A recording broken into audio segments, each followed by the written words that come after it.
And my plan is, and I know it's late in the season, is to put some carrots here. Now, the thing about carrots is carrots can be tricky. And the thing you want to know about carrots is they send a shoot way, way down, maybe this far down into the ground.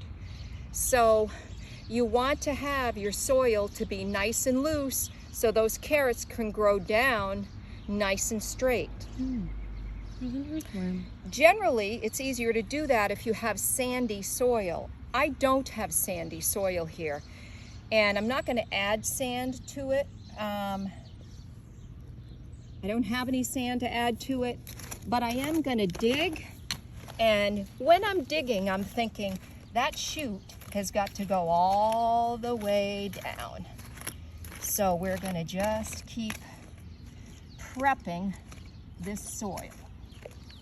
All right, and I know there are machines and stuff and other things that can help do this. I just have my little garden. Someday I'm going to have a big garden. But I'm going to fertilize. I'm going to side fertilize. But this is great soil. For the most part, it's rock free. I do pick rocks out of here, like, you know, you'll see this rock.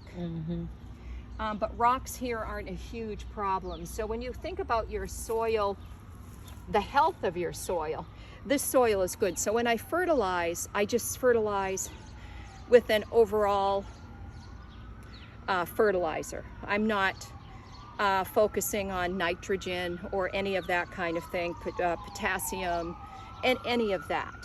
My soil is good, just happens to be how that worked out. But there are soil tests that you can take to see what the pH and such of your soil is, if you feel like you have a soil deficiency. And when I get into a bigger parcel of garden plot, I will be sure to find out what the soil needs, because that's point number one.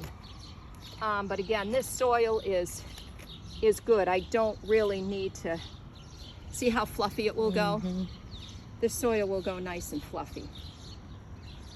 And then we'll just move, see? Doesn't that look great?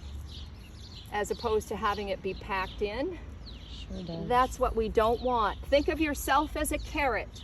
Yes. And you want to go deep down. I probably didn't even dig deep enough, and you want to go deep down. Okay, so we're here now.